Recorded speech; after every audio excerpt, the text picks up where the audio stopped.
ஆனால் ஒவ்வொரு மணித்துளியும் இந்த படம் எப்போ ரிலீஸ் ஆகும், நம்ம ப்ராடக்ட் எப்போ ஸ்க்ரீனுக்கு வரும், இந்த காட்சி மக்கள் எப்போ ரசிப்பாங்க, இந்த சாங் எப்படி ரீச் ஆகும்னு ஒவ்வொரு செகண்டும் அவரோட வலியை அனுபவிக்கிறது டைரக்டர்.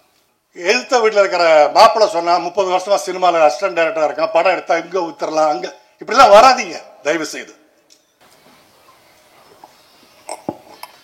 அனைவருக்கும் வணக்கம்.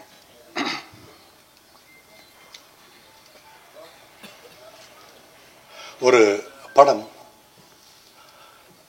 அதன் விடியலை தொடுவதற்கு அது வெள்ளித்திரையில் வெளியாவதற்கு எடுத்துக்கொள்ளும் காலம் ஏதோ ஒரு காரணங்களால் சில சமயம் தாமதமாகும் போது அதன் வலியை முழுக்க கடந்து செல்பவன் அந்த இயக்குனர் மட்டுமே.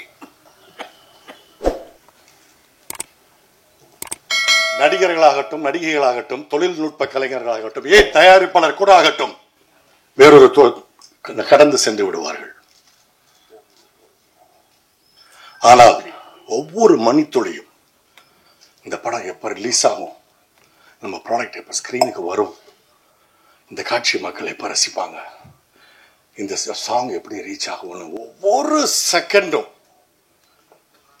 அவரோட வலியை அனுபவிக்கிறது டைரக்டர்.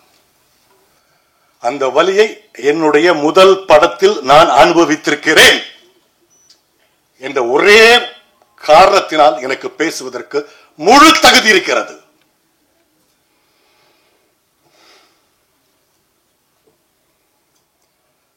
சினிமா தொழில் பொழுதுபோக்கு தொழில் அல்ல.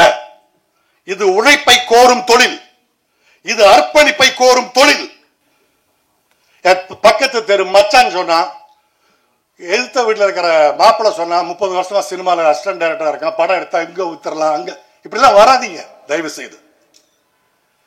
திரும்பவும் சொல்கிறேன், இது அர்ப்பணிப்பை கோரும் தொழில், உழைப்பை கோரும் தொழில், இது பொழுதுபோக்கு தொழில் அல்ல. எத்தனை வருஷம் தெரியுமா அந்த பையன்? ஓகே, இந்த படத்துல நடிக்காட்டா கூட இப்படி ஒரு படம், இந்த ஒரு விஷயத்தை நீங்க வாங்கினா கட்டாயமா வந்திருப்பேன், பேசியிருப்பேன்.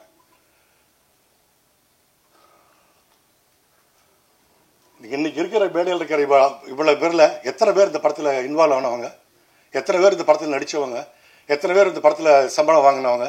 கிடையாது. ஏன்னா அவங்களுக்கு வேற வேற வேற வேற ப்ரையாரிட்டி இருக்கு. ஆனா இந்த டைரக்டருக்கு இந்த ஒரு படத்துக்கு போக முடியுமா? ஓகே, ஸோ பாலாஜிக்கு என்னுடைய வாழ்த்துக்கள். மீண்டும் இந்த படத்தை வேறொரு படத்தை எடுத்து செய்யக்கூடிய அவங்க யாருன்னு தெரியல, இந்த ப்ரொடியூசர்ஸ் திருமலை, உங்களுக்கு என்னுடைய வாழ்த்துக்கள். நல்ல ஒரு பெரிய புண்ணியம் செஞ்சுருக்கீங்க. என்னுடைய அண்ணன்கள் இருக்காங்க, என்னுடைய அப்பாக்கள் இருக்காங்க, சினிமாவில் உள்ள அப்பாக்கள்லாம் இங்கே இருக்காங்க, பெரியவங்கெல்லாம் இருக்காங்க. என்னால் கண்ட்ரோல் பண்ண முடியல, அந்த அளவுக்கான ஒரு பெயின். இனி மேல் இது இந்த நமது தொழில் நிறைய படங்களுக்கு இது இந்த ஒரு அனுபவம் நடக்காமல் இருக்கிறதுக்காக கொஞ்சம் பார்த்துக்கோங்க. அதுதான் நான் உங்கள்கிட்ட கேட்குற ரிக்வெஸ்ட். நன்றி.